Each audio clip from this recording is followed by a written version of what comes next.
Okay, hi, welcome back. We're doing another reading. Today, the reading is for Ozlem. She followed my Oracle in Training 44-day tarot project. Thank you for supporting me throughout that. And again, just a reminder, if you would like a card, definitely comment down below, and I would be happy to pull one for you and do a reading. And also, again, there's nothing fancy going on here. I'm just picking a card and then I just talk about whatever comes up. And it's pretty straightforward, pretty simplistic. Kind of just like going with it, not really sure if it means anything, but I'm hopeful and I do trust it will resonate with someone, that this will be of support for someone. So, Ozlem, your card will be over here. Okay. Check my battery is good, my SIM card's good. Okay, here we go. Okay, great.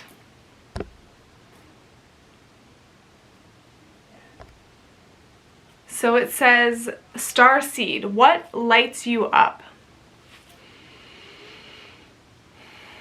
So yeah, pretty straightforward with this one. This is just that point of like,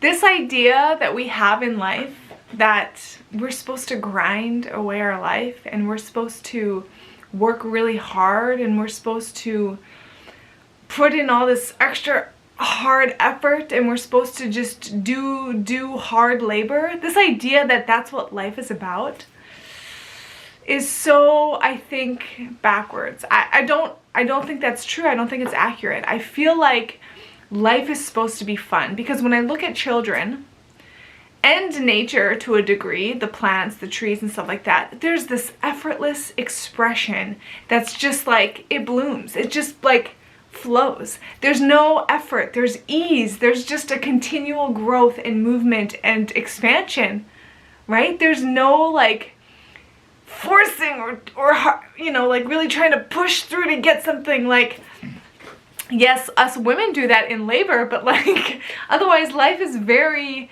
just flowy. It just moves, you know what I mean? It's like water, you know, it's like water down a stream. It just goes past the rocks, it flows over the rocks. It's just like it finds a way through without any hard like having to do this, you know, like having to just like bang our head against a wall. Like I realized this for myself this summer was that one of the biggest like ideas that I had that was causing this like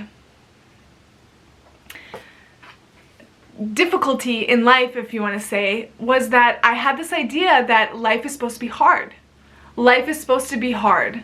When I'm like, wait a minute, isn't that just an idea that I was told that, you know, it's like, then we have this world system that's like, yeah, you have to work hard to make a living. You have to work hard for your life. You have to give up a lot of stuff for your life.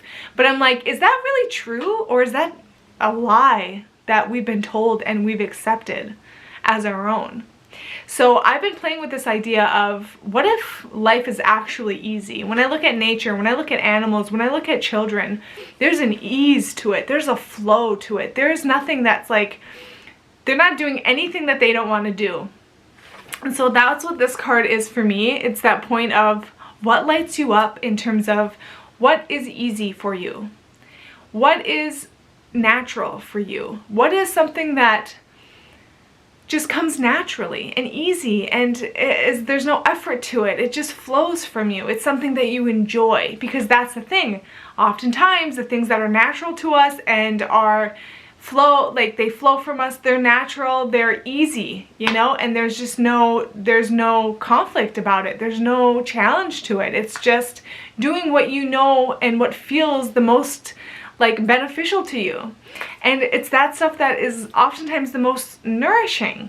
It's just this point of like looking to the children to actually show us the way. And if you look at children, if they are told to do something they don't want to do, you're gonna be faced with a tantrum, right? I haven't faced that yet with my child. He's only 6 months, but I'm already prepared to not try to force him to do anything if he doesn't want to do it. Because what happens in that pushing of someone or something to do something they don't really want to do?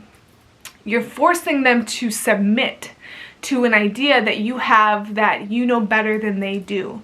And so then you're teaching that child that they can't trust themselves and they can't follow their instincts, and that they have to do things they don't want to do. And then that's why we accept a life or a system where we, you know, just accept that we have to give up a lot even though we don't really want to. We have to give up in order to make money, in order to live, you know.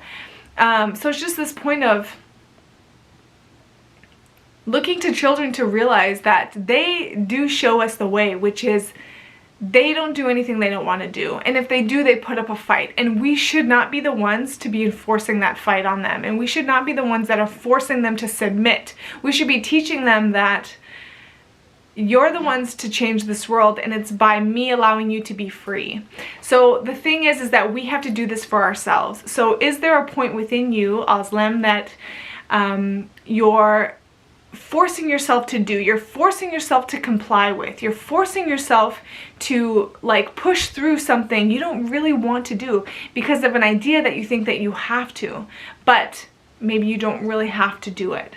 You know, I encourage you to look at where it is that innocence, that freedom, that expression of like doing something natural that comes natural to you, that fulfills your curiosity and fulfills your interest. Is there something in your life that you want to be doing but you're not allowing yourself to do, and instead you're forcing yourself to comply to an idea that life is supposed to be hard? Life is not supposed to be hard. I really don't believe that anymore. I can't, because I have my son, and I'm like, I'm not going to teach him that life is supposed to be hard.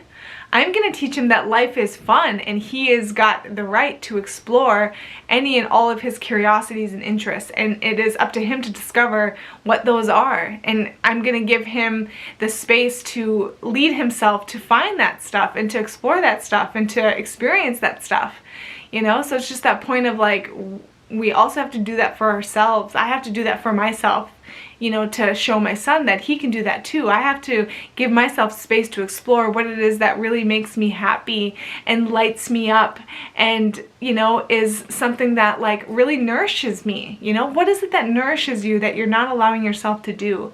What is it that nourishes you that you haven't given to yourself yet? What is that thing that you keep turning away from that you think, I'm not allowed to have that? Because you are allowed to have that. And this is your one life. And your life is just beginning if you say so. There's so much ahead of you still. And there's so much ahead of all of us. And despite what's going on around us, the power we have is within ourselves. And we can determine what our experience is and what our direction is and what our life will look like. And so I encourage you to look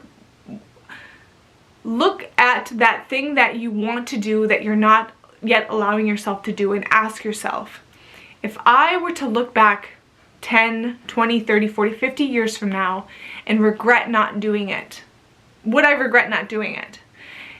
Use that question as a guidepost for you to determine your direction with it.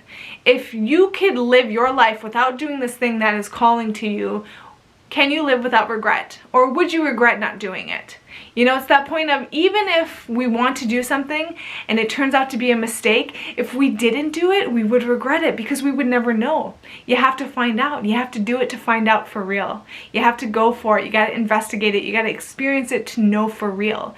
You won't know otherwise. And it might not be anything that you thought it would be.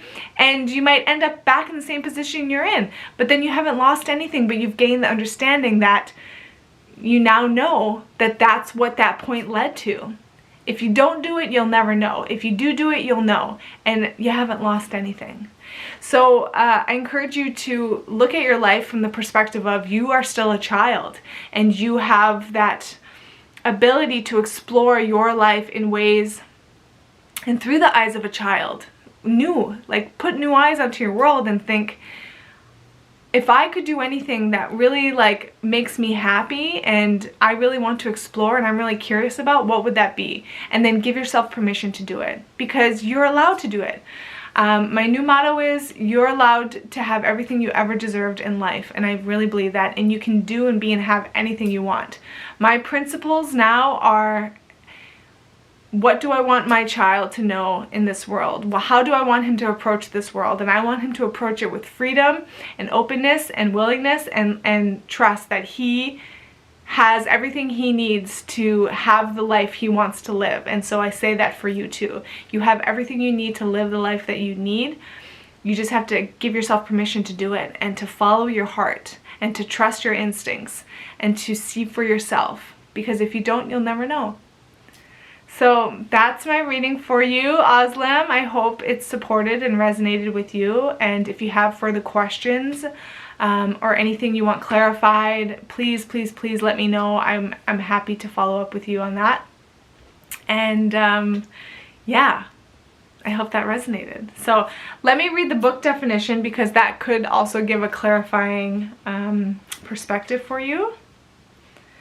So let's see, Starseed.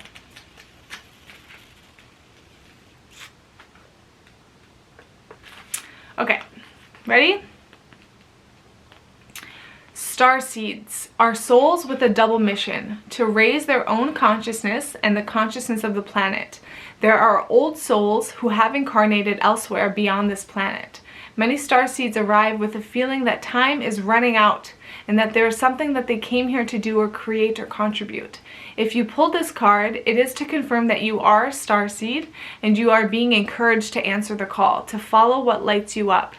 Once awake, most starseed souls find it hard to have meaningless conversations, jobs, and relationships. They innately know that there is much more to life and feel that there is something more, and get to work. They remain restless until they step into their calling, which is to light up the world with their unique presence. Starseeds are scattered all over the planet, in hospitals and schools, in slums and mansions, on stages and in edit suites, in parks and nightclubs, in taxis and theme parks. Many starseeds spend parts of their lives trying to fit in or in some form of spiritual closet. If you are dimming your light to fit in, it is time that you stop and start embracing the unique light that you came here to share, and treat your time on earth like a glorious vacation. What lights you up? Last thing that's coming up here is that, Ozlem, you are so special. Who you are and the life that you lived and your role in this world, in the collective, is so unique and specific, and you are special, and you have a purpose, and you have a reason for being here, and you might even know what it is. And so it's that point of honoring yourself, listening to yourself, and giving yourself the benefit of the doubt to try and go for everything you've ever wanted, because it is possible. It really is. It really is possible. It really, really, really, really is. It's possible. It is so possible. Trust yourself, trust yourself, trust yourself, and do what makes you happy. Because at the end of it all, your happiness is what is going to matter to you the most. So, I hope that supports. Thank you for being my third guinea pig, and again, let me know if you have any questions. Okay, take care. Bye-bye.